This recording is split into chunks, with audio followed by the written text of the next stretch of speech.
Okay, जो exercise दिया था मैंने होमवर्क मिसलिनियस का, वो बन गया है सबसे?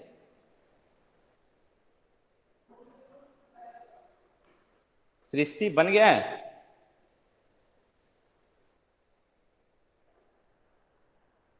सर एक दो बचा लास्ट में। सृष्टि, सोफिया? सर पूरा नहीं बन पाया। हाँ, मैंने दो अधिक चार नहीं दिया था क्वेश्चन ना। बचा है।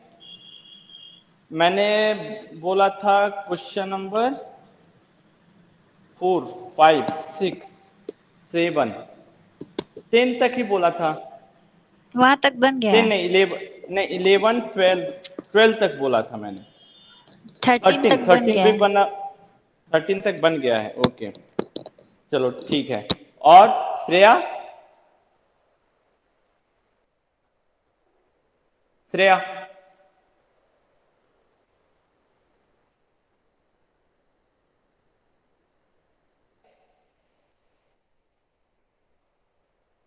ठीक है, चलो हम लोग आज आगे बढ़ते हैं। क्वेश्चन नंबर 14 स्टार्ट करते हैं, ठीक है? Question number 14। 14 देखो। 1, 2, 3, 1 plus P, 3 plus 2p and 6 plus 3p। 1 plus p plus q, 4 plus 3p plus 2q and 10 plus 6p plus 3q।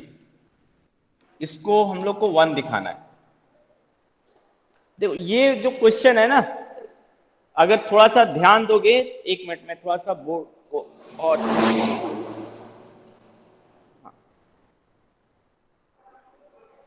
थोड़ा सा टेढ़ा हो रहा था बोर्ड, ठीक है? हाँ। इस क्वेश्चन को ऑब्जर्व करो, थोड़ा सा इसके एलिमेंट को ऑब्जर्व करो। इसका एलिमेंट जो है वो देखो 1, 2, 3 है। अब ऑब्जर्व थोड़ा सा करो कि 1, 2, 3 यहां भी है। देखो 1, 2, 3, फिर 1, 2, 3 देखो क्यू के साथ भी है, ठीक है? अब इसी तरह इसको ऑब्जर्व करो, जो कांस्टेंट है उसको ऑब्जर्व करो। ये 1, 3, 1, 2, 3 यहां भी है, 1, 2, 3 यहां भी है। इसी तरह 1, 3, 6, 1, 3, 6, ये डबल मार्क में कर दे रहा हूं। 1, 3, 6 देखो कहां पर है, यहां पर है। ये हम क्यों आइडेंटिफाई कर रहे हैं? क्योंकि हमको पता है ना कि जो हमको डिटर्मिनेंट में ऑपरेशन अप्लाई करना होता है वो एडिशन और सब्ट्रैक्शन का अप्लाई करना होता है। तो अगर हमको एलिमेंट के बीच कोफिशिएंट को ही हम ऐड या सब्ट्रैक्ट कर सकते हैं। तो अगर हमको कोफिशिएंट के बीच में रिलेशन पता रहेगा तो हमको पता है ना कि किस किस रो को हम ऐड या सब्ट्रैक्ट कर सकते हैं। इसीलिए हम जो है सारे कोफिशिएंट को आइडेंटिफाई कर रहे थे। तो तुम ये देखो कि अगर हम इसको इससे सब्ट्रैक्ट करें तो इससे ऐड या सब्ट्रैक्ट होगा, लेकिन इससे तो नहीं होगा। बट ये जो मैच कर रहा है वो किसके साथ मैच कर रहा है? इसके साथ मैच कर रहा है। तो हम क्या कर सकते हैं, इस वाले कॉलम में p मल्टीप्लाई करके बाहर p डिवाइड कर देते हैं। तो p, 2p, 3p बिल्कुल यही आ जाएगा ना। फिर इन दोनों को सब्ट्रैक्ट कर देंगे तो सिर्फ क्या बचेगा, 1, 3, 6। समझ में आया ऐसा हम लोग क्यों आइडेंटिफाई किए?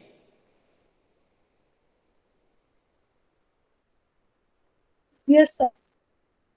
ठीक है। तो एक काम इसको आप दो तरीके से इंप्लीमेंट कर सकते हो, ठीक है? एक तो मैंने बोला कि तुम क्या करो, बाहर p मल्टीप्लाई कर दो और इसमें p बाहर p डिवाइड कर दो, है ना? बाहर p डिवाइड करके फर्स्ट वाले कॉलम में तुम p मल्टीप्लाई कर दो। ऐसा कर सकते हो, ठीक है? या तो तुमको पता है कि इसके और इसके बीच में रिलेशन है, तो हम एक ऑपरेशन ऐसे लिख सकते हैं, R2 C2 replaced by C2 minus PC1। हम ऐसे भी लिख सकते हैं इसको। तो क्या होगा ना, हमको ये मल्टीप्लाई और डिवाइड नहीं करना पड़ेगा, जो तुमको सुविधा लगे, ठीक है? तो इसीलिए मैंने, मेरे ख्याल से ये इजी दिखता है थोड़ा सा, इसीलिए मैंने ऐसा किया। अब इसके बाद 1 plus 1p plus 3 plus 2p and 6 plus 3p। अब तुम ये देखो कि अब हम ऐड या सब्ट्रैक्ट कर सकते हैं आसानी से।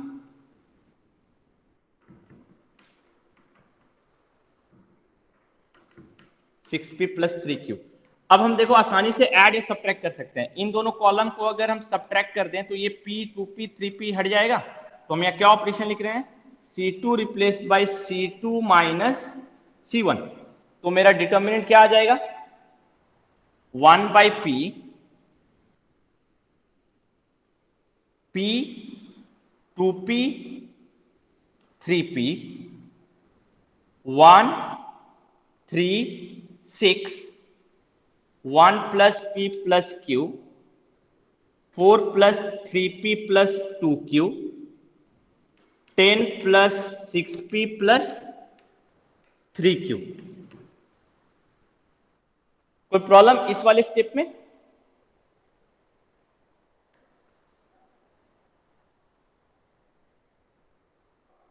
समझ में आया ये स्टेप? हाँ बोलो।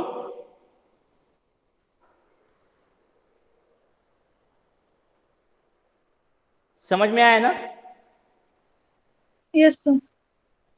ओके, अब तुम क्या करो, यहां से p को कॉमन लेके इस p को हटा दो। इस p को हम यहां से कॉमन ले लेते हैं तो ये p कैंसिल हो जाएगा। अब तुम देखो, अब बचा इसको सिंप्लीफाई करने का। तुम ऑलरेडी देखो इसको मुझे 1 लाना है, तो इसका मतलब ये वेरिएबल जहां जितने भी है ना वो सारे एलिमिनेट हो जाएंगे। एक कांस्टेंट ला रहे हैं ना, तो ऑब्वियस बात है जितने भी p और q हैं सारे के सारे क्या हो जाएंगे, एलिमिनेट। तो इसीलिए हम लोगों ने कोफिशिएंट को आइडेंटिफाई किया। अब तुम ये देखो 1 2 3 यहां भी है, 1 3 6 यहां भी है। तो तुम क्या करोगे, फर्स्ट वाले कॉलम में q मल्टीप्लाई कर दोगे इसको देखते हुए।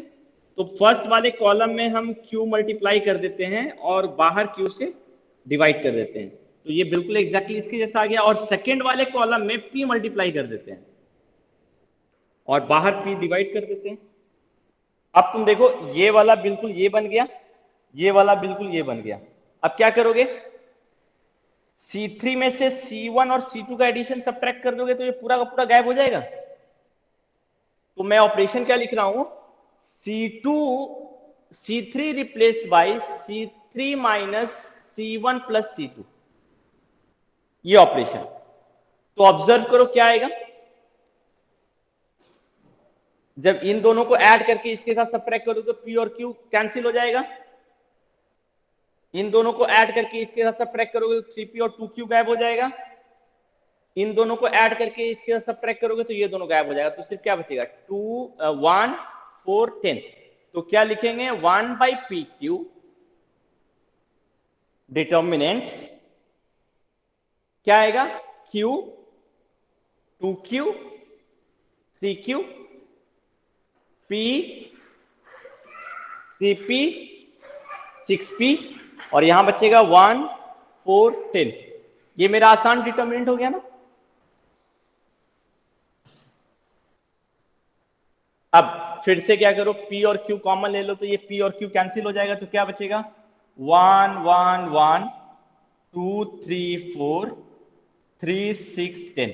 अब ये तो सबसे इजी डिटर्मिनेंट है, इसका वैल्यू मुझे 1 दिखाना है। तो क्या करो, दो जीरो बना दो। तो एक ही साथ दो ऑपरेशन अप्लाई करते हैं, इन दोनों को जीरो कर देते हैं। तो क्या ऑपरेशन अप्लाई करेंगे, C2 replaced by C2 minus C1 and C3 replaced by C3 minus C1।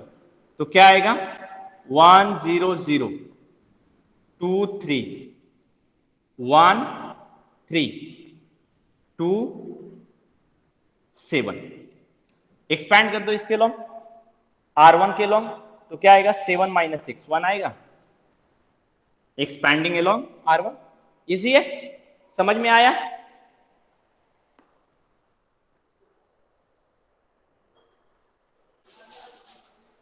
Doubt है कुछ? कॉन्सेप्ट समझ में आया? इस क्वेश्चन में क्या कॉन्सेप्ट अप्लाई किए हम लोग, कॉन्सेप्ट समझ में आया या नहीं?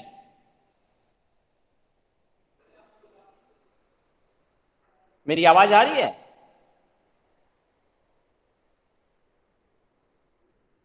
Yes sir. ऐसा कुछ क्वेश्चन तुम्हारे बुक में दिया हुआ है, ठीक है? ऐसा क्वेश्चन कहां पर है? तुम्हारे बुक में ऐसा क्वेश्चन है, ठीक है, एग्जाम में भी ऐसा कुछ, ये देखो मैं दिखा रहा हूं ये क्वेश्चन कहां पर है। ये है तुम्हारा page number 115, example 11, page number 115 example 11। मैं उस क्वेश्चन को ही लिख दे रहा हूं, बिल्कुल इसके नीचे ही लिख रहा हूं, ठीक है। दोनों क्वेश्चन जो है सेम कॉन्सेप्ट का यूज करता है। एग्जाम्पल 11 पेज नंबर 115, क्या है question? A 2a 3a, a plus B 3a plus 2b 6a plus 3b, a plus b plus c 4a plus 3b plus 2c and 10a plus 6b plus 3c is equal to A Q हमको दिखाना है। अब तुम observe करो दोनों question कैसे same है। देखो यहां पे जो कांस्टेंट था उसके जगह पे ए वाला टर्म आ गया, इसीलिए देखो बाहर में जो है इसमें कांस्टेंट था इसलिए बाहर में कांस्टेंट था, इसमें जो आंसर है वो किसके टर्म में है? ए क्यू के टर्म में। तो सेम है ना दोनों क्वेश्चन, है?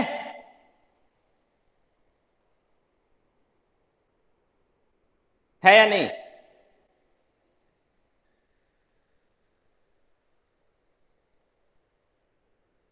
चेक कर लो। तुम क्या करोगे, पहले तो फर्स्ट वाले कॉलम से ए कॉमन ले सकते हो, यहां से ए कॉमन आ गया। अब तुम देखो ये क्वेश्चन बिल्कुल इसी में कन्वर्ट हो गया, तो हम क्या करेंगे, इसमें b मल्टीप्लाई कर देंगे और बाहर b डिवाइड कर देंगे, फिर इन दोनों को सब्ट्रैक्ट कर देंगे, तो ये पूरा का पूरा कैंसिल, फिर से a कॉमन आ जाएगा, a स्क्वायर बाहर आ गया, उसके बाद क्या बचेगा 1 2 3 और ये कैंसिल हो जाएगा सब्ट्रैक्ट करने के बाद, यहां से a कॉमन आ जाएगा तो a स्क्वायर आ जाएगा। अब देखो 1 2 3 इसमें क्या मल्टीप्लाई कर दोगे, b नहीं c, और 1 3 6 इसमें क्या मल्टीप्लाई कर दोगे, b, और सब्ट्रैक्ट कर दोगे तो ये पूरा का पूरा कैंसिल हो जाएगा, क्या बचेगा a 4a 10a, फिर यहां से a कॉमन, ए क्यू बाहर आ गया, यानी कि जो डिटरमिनेंट बचेगा उसका वैल्यू कितना आएगा, 1 आएगा। तो ये दोनों क्वेश्चन सेम है ना? Yes sir. मेरी अब ठीक है, तो इसीलिए मैंने बोला था इस क्वेश्चन को अगर समझ जाओगे तो इस तरह के हैं, एक दो क्वेश्चन और भी हैं, एग्जाम्पलर बनाओगे उसमें भी है, और भी कोई रेफरेंस बुक बनाओगे उसमें भी इस तरह का क्वेश्चन है। तो अगर ये आइडिया रहेगा तुम्हारे दिमाग में तो इस तरह के क्वेश्चन में बहुत अधिक नहीं सोचना पड़ेगा, ठीक है। तो जो तुम्हारा क्वेश्चन नंबर 14 है वो सॉल्व हो जाएगा। 15 नंबर पे और क्वेश्चन नंबर 15 का मैं सिर्फ आइडिया दे रहा हूं। अब क्वेश्चन नंबर 15 बहुत टफ क्वेश्चन नहीं है, ठीक है, मैं जस्ट तुमको एक आइडिया दे रहा हूं।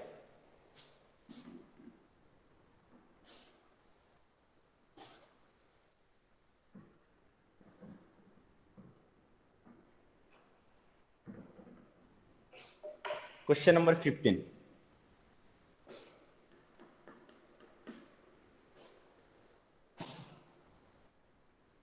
Sine alpha cos alpha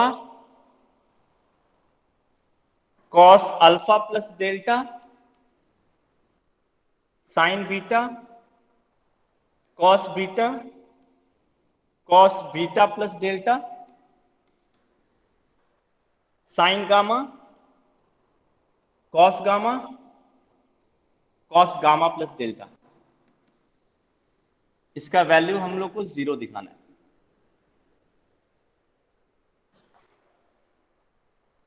so क्या करोगे, देखो मल्टीप्लाई सिर्फ क्या नहीं है, डेल्टा मल्टीप्लाइड नहीं है, अगर डेल्टा आ जाएगा तो काम आसान हो जाएगा। तो हम क्या करेंगे, तुम देखो कॉस अल्फा प्लस डेल्टा का फॉर्मूला क्या होता है, सिर्फ ये चीज ऑब्जर्व करो, cos alpha cos delta minus sine alpha sine delta, यही फॉर्मूला होता है ना।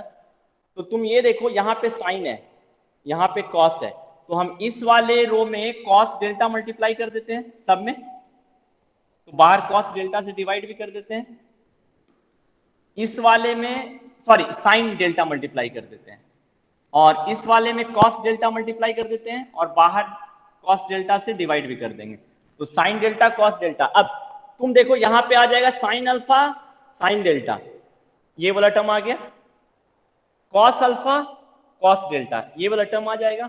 अब C1 में से C2 को माइनस कर दो, C1 replaced by C1 minus, तो ये पूरा का पूरा फॉर्मूला आ जाएगा यहाँ पे, तो ये दोनों आइडेंटिकल बन जाएगा ना, तो आइडेंटिकल बन जाएगा तो इसका वैल्यू क्या आ जाएगा 0। समझ में आया सॉल्यूशन?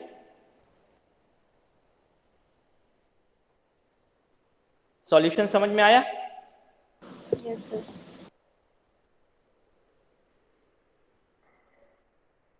ओके, सो ये क्वेश्चन मैं सॉल्व नहीं कर रहा हूँ, ये तुम्हारा होमवर्क है। यहाँ पे एक सिंपल मैनिपुलेशन करना था, इसलिए मैंने इसको एक्सपैंड कर दिया, क्योंकि यहाँ देखो सम ऑफ एंगल है और ये दोनों तो एक सिंगल एंगल है, तो हमको तो सम ऑफ एंगल और इन सिंगल एंगल के बीच में रिलेशन लाना पड़ेगा। तो रिलेशन कैसे आएगा? हम इस सारे फॉर्मूले में एक चीज देख रहे हैं कि कॉस डेल्टा और साइन डेल्टा ये दोनों टर्म आएगा, तो इससे साफ पता चल रहा है कि इधर साइन का टर्म है तो इसमें हम साइन डेल्टा सब में मल्टीप्लाई करके बाहर साइन डेल्टा डिवाइड कर दें, इसमें कॉस डेल्टा मल्टीप्लाई करके यहाँ कॉस डेल्टा से डिवाइड कर दें। अब ये ऑपरेशन अप्लाई करोगे ना तो ये कॉलम 1 तुम्हारा एग्जैक्टली यही आ जाएगा, तो आइडेंटिकल हो गया, so value will be equal to 0। So ये क्वेश्चन भी सॉल्व हो जाएगा। Question number 15। 16 पे आओ। 16 भी तुम लोगों ने क्लास 10th में इस तरह का क्वेश्चन किया है। Question number 16,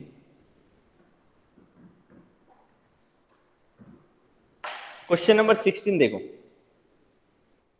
yes sir. 2/x 3/y 10/z equal to 4। तो तुमने क्लास 10th में पढ़ा था ना, equation reducible to linear equation two variable, ये टॉपिक हमारे linear equation two variable chapter में, equation reducible to linear equation two variable. तो ये लीनियर इक्वेशन इन 3 वेरिएबल तो है नहीं, बट इसको हम रिड्यूस कर सकते हैं। कैसे रिड्यूस कर सकते हैं? 1/x को क्या मान लें a, 1/y को क्या मान लें b, 1/c को क्या मान लें z, सॉरी 1/z को मान लें c, तो ये क्या बन जाएगा 2a 3b 10c is equal to 4। ऐसे बाकी दोनों इक्वेशन ही बन जाएंगे, तो लीनियर इक्वेशन इन 3 वेरिएबल बन गया। मैट्रिक्स मेथड से इसको सॉल्व कर सकते हो, a b c का वैल्यू निकल जाएगा, a b c का वैल्यू निकल जाएगा तो तुमको x y z का वैल्यू निकल जाएगा, क्योंकि तुम्हारे ओरिजिनल क्वेश्चन में तो x y z का वैल्यू निकालने बोला है, तो ये क्वेश्चन भी सॉल्व हो जाएगा ना। Yes sir. ओके, सो 16 भी बन जाएगा। 17 पे आओ, ठीक है। हम लोग 17 भी इजी है, ठीक है, बना सकते हो। थोड़ा सा तुमको एपी के कॉन्सेप्ट को रिकॉल करना पड़ेगा। 17 नंबर देखो क्या बोल रखा है, A B C are in AP और x + 2 x + 3 x + 2a, x + 3 x + 4 x + 2b, x + 4 x + 5 x + 2c, इसका वैल्यू 0 दिखाना है। तो तुम खुद देखो कि हम इसको बिना एक्सपेंशन के सॉल्व कर सकते हैं। 0 दिखाना है ना, तो या तो हमको एक रो पूरा 0, या तो 2 रो आइडेंटिकल, या 2 रो प्रोपोर्शनल, यही चाहिए। ए बी सी एपी में है, तो इसका मतलब क्या है 2b = a + c। तो अब तुम ये ऑब्जर्व करो कि 2b और a और c कहां पर है, तो तुम देखो यहाँ पे 2b है, यहाँ पे 2c और 2a है, तो a + c कैसे आएगा? इसको और इसको ऐड कर दें तो a + c आ जाएगा, यही हम देखेंगे। तो ये एपी का कॉन्सेप्ट तुमको बता रहा है कि तुमको किस 2 रो को या 2 कॉलम को ऐड करना पड़ेगा। तो हम यहाँ ऑपरेशन क्या अप्लाई करेंगे, या तो R3 replace by R3 + R1 या R1 replace by R1 + R3, तुम कोई भी अप्लाई कर सकते हो। तो क्या हो जाएगा तुम्हारा R1 2x + 6 2x + 8 and 2x + 2a + 2c, यहां पे x + 3 x + 4 x + 2b, x + 4 x + 5 x + 2c। Now observe, यहां से 2 कॉमन आ रहा है, 2 कॉमन ले लो तो ये 3, 2 कॉमन ले लिया तो ये 4, 2 कॉमन ले लिया तो a प्लस सी, 2 कॉमन आ गया। अब ऑब्जर्व करो ये दोनों आइडेंटिकल है a प्लस सी किससे रिप्लेस हो जाएगा, 2b से, तो इसका वैल्यू 0 आ जाएगा। सो क्वेश्चन नंबर 17 समझ में आया सॉल्यूशन? 17 का सॉल्यूशन समझ में आया सबको?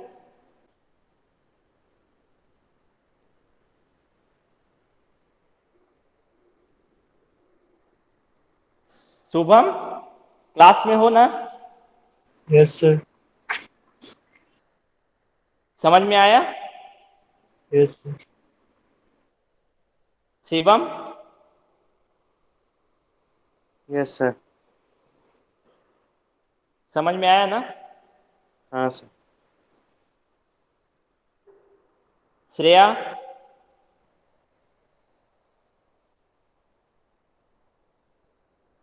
समझ में आया?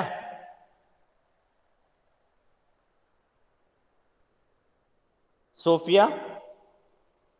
Yes, sir. Okay, so question number 17 ठीक है। क्वेश्चन नंबर 18 पे आते हैं। क्वेश्चन नंबर 18 जो है तुमको एक कुछ स्पेशल मैट्रिक्स के बारे में भी कॉन्सेप्ट दे रहा है, ठीक है। सो क्वेश्चन नंबर 18 पे आते हैं।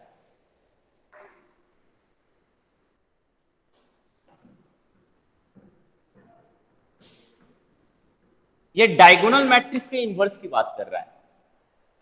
एक डायगोनल मैट्रिक्स है, इसका इनवर्स कैसे निकालेंगे? हमको तो इनवर्स निकालना आता है, बट डायगोनल मैट्रिक्स का इनवर्स थोड़ा सा और इजी है, ठीक है। कैसे इसका इनवर्स निकालेंगे? तो डायगोनल मैट्रिक्स का जब तुम इनवर्स निकालोगे तो देखो डायगोनल मैट्रिक्स को ऐसे भी लिखा जाता है। अगर ऐसे लिखा हुआ है ना, इसका मतलब ये डायगोनल मैट्रिक्स है और उसके डायगोनल एलिमेंट क्या है, एबीसी। यानी इस मैट्रिक्स को हम ऐसे भी रिप्रेजेंट कर सकते हैं, ठीक है। ए इक्वल टू, सॉरी मैंने उल्टा लिख दिया, A is equal to diagonal ABC, ऐसे भी लिख सकते हैं, ठीक है।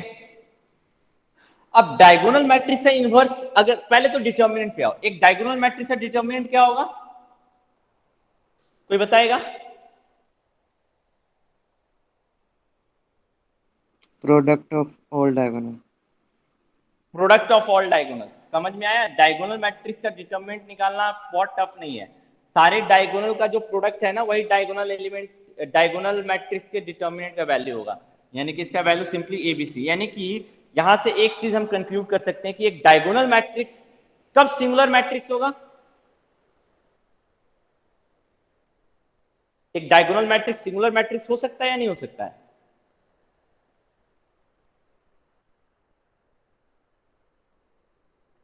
नहीं, सिंगुलर मैट्रिक्स क्या है, याद है ना?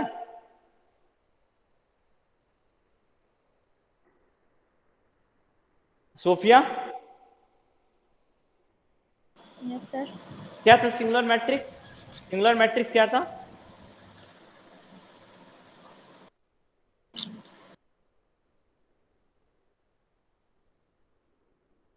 क्या था सिंगुलर मैट्रिक्स? नहीं, शुभम? Yes sir. शुभम, क्या था सिंगुलर मैट्रिक्स? सर एक स्क्वायर मैट्रिक्स जिसका डिटरमिनेंट 0 हो। हाँ, तो एक डायगोनल मैट्रिक्स जो है कब मेरा सिंगुलर मैट्रिक्स बन जाएगा? कुछ कंडीशन या क्राइटेरिया हो? हाँ बोलो। ये सर नल मैट्रिक्स होगा। क्या नल मैट्रिक्स होगा सर? Null matrix? तो कुछ हम स्पेसिफिक बता सकते हैं कि हम देखते ही बोल सकते हैं कि मेरा जो डायगोनल मैट्रिक्स होगा वो मेरा सिंगुलर होगा या नहीं। अगर इसका एक भी डायगोनल एलिमेंट 0 हो गया तो ये प्रोडक्ट 0 हो जाएगा ना। Yes sir.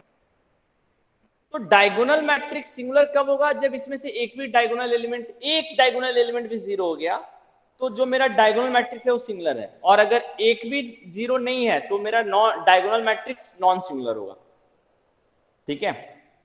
तो इसका जो इनवर्स होता है ना, वो सिंपली क्या होता है, डायगोनल एलिमेंट का इनवर्स। तुम इसको वेरीफाई कर सकते हो, ठीक है। इसका जो एडजॉइंट आएगा तुम चेक करना, एडजॉइंट ऑफ ए क्या आएगा, BC 0 0 0 AC 0 0 0 ए बी, ये इसका एडजॉइंट आएगा। अब इसको डिटर्मिनेंट से डिवाइड कर दो। याद रखना डायगोनल एलिमेंट का, डायगोनल मैट्रिक्स का एडजॉइंट क्या होता है, तो ए के जगह पे इन दोनों का प्रोडक्ट, बी के जगह पे इन दोनों का प्रोडक्ट और सी के जगह पे इन दोनों का प्रोडक्ट आएगा। अब ए इनवर्स क्या होगा, 1 by A B C into B C 0 0 0 A C 0 0 0 A B. अब मल्टीप्लाई करो, क्या आएगा, 1 by A 0 0 0 1 by B 0 0 0 1 by C. तो तुम क्या ऑब्जर्व कर रहे हो कि एक डायगोनल मैट्रिक्स का इनवर्स उसके डायगोनल एलिमेंट के इनवर्स के बराबर होता है, यानी A inverse is equal to A inverse 0 0 0 B inverse 0 0 0 C inverse. हम ऐसे बोल सकते हैं। समझ में आया?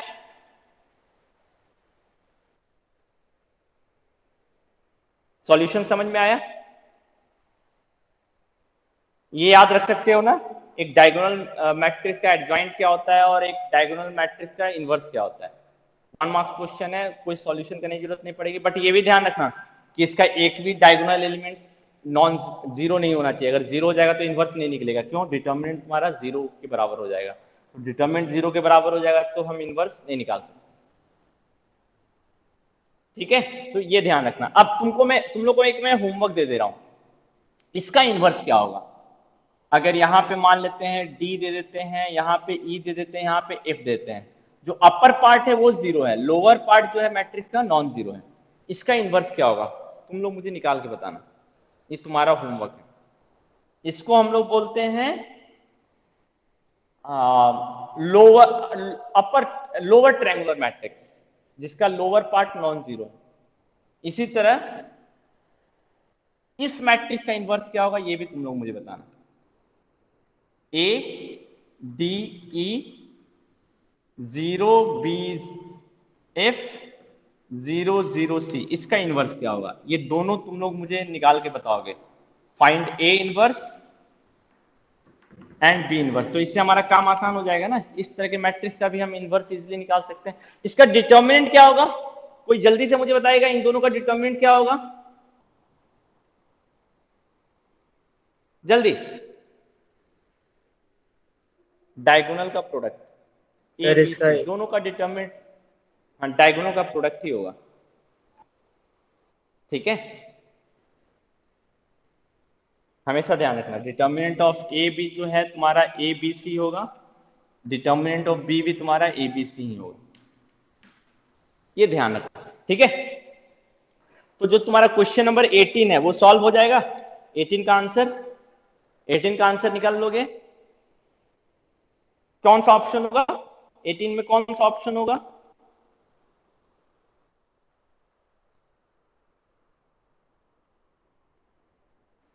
बी। कौन सा ऑप्शन होगा 18? B. B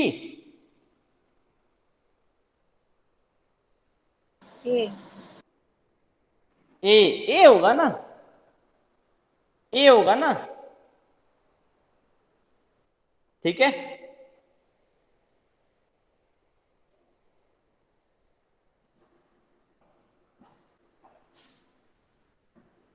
okay next question पे आओ।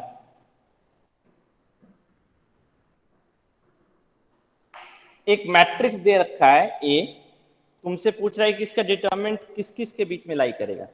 तो इसका तुम डिटरमिनेंट निकाल लो, ए का डिटरमिनेंट निकाल लो। क्वेश्चन नंबर 19 देखो, determinant of A find out कर लो। डिटरमिनेंट ऑफ ए क्या आएगा, एक्सपैंड कर दे रहे हैं इसको हम लोग। ठीक है, सो 1 plus sine square theta minus plus sine theta. ठीक है, मैं C1 के लॉन्ग एक्सपैंड कर रहा हूं, C1 के लॉन्ग। ठीक है, साइन थीटा ये क्या हो जाएगा, sine theta plus sine theta. और लास्ट वाला देखो -1 साइन स्क्वायर थीटा -1। सही है, इसको सॉल्व करो थोड़ा सा। Determinant of A, so 1 plus sine square theta plus 2 sine square theta minus sine square theta plus 1। सो ये दोनों तो कैंसिल हो गया, क्या बचा 2 प्लस 2 साइन स्क्वायर थीटा। इसका वैल्यू किसके बीच में लाई करेगा, इस डिटरमिनेंट का वैल्यू। तो कैसे पता करोगे, ये देखो तुम साइन थीटा का वैल्यू कहां से कहां लाई करता है, -1 से 1 लाई करता है। तो साइन स्क्वायर थीटा का वैल्यू कहां से कहां लाई करेगा, कोई बताएगा? 0 से 1। 0 से 1, ऐसा क्वेश्चन हमने डिस्कस किया है। तो 2 साइन स्क्वायर थीटा का वैल्यू कहां से कहां लाई करेगा, 0 से 2। तो 2 प्लस 2 साइन स्क्वायर थीटा का वैल्यू कहां से लाई करेगा, 0 से 4, सॉरी 2 से 4। तो डिटर्मिनेंट ऑफ ए किसके बीच में लाई किया, डिटर्मिनेंट ऑफ ए जो है बिलोंग करेगा क्लोज इंटरवल 2 से 4। 2 से 4। क्यों, एक चीज और ध्यान रखना, तुम्हारे क्वेश्चन में दिया हुआ था कि थीटा का वैल्यू जो है ना वो मेरा 0 से पाई के बीच में है, यानी कि चारों क्वाड्रेंट में है। इसीलिए हम लोग बोल दिए थे कि साइन थीटा का वैल्यू -1 से 1 के बीच में होगा। अगर ये कुछ और होता है ना, मान लो 0 से पाई होता है, तो -1 से 1 नहीं बोलते, तब 0 से 1 ही बोलते हैं, है ना। ये 0 से 2 पाई है, इसी कारण से हम लोगों ने ये कंडीशन पुट किया। और हमको इसका वैल्यू चाहिए था, डिटरमिनेंट ऑफ ए का वैल्यू, तो हमने इस पे कंडीशन अप्लाई करते गए इसको लाने के लिए। तो कंक्लूड हो गया, डिटरमिनेंट ऑफ ए जो है वो मेरा 2 से 4 के बीच में लाई करेगा। सो क्वेश्चन नंबर 19 भी सॉल्व हो गया, डिटरमिनेंट कंप्लीट हो गया। कुछ पूछना है डिटरमिनेंट में?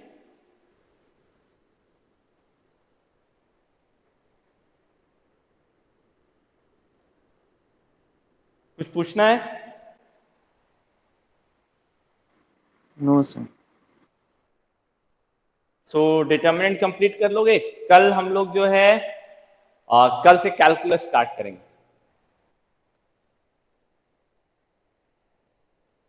ठीक है। टर्म 1 का सिलेबस सबको मिल गया ना, टर्म 1 मैंने भेज दिया था सबके ग्रुप में भेज दिया था, सबको पता चल गया ना टर्म 1 में क्या क्या आने वाला है। Yes sir.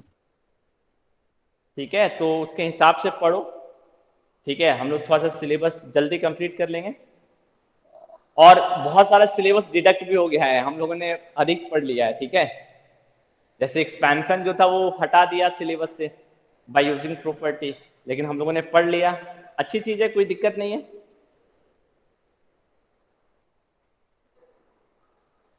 ठीक है, तो फिर क्लास खत्म करते हैं।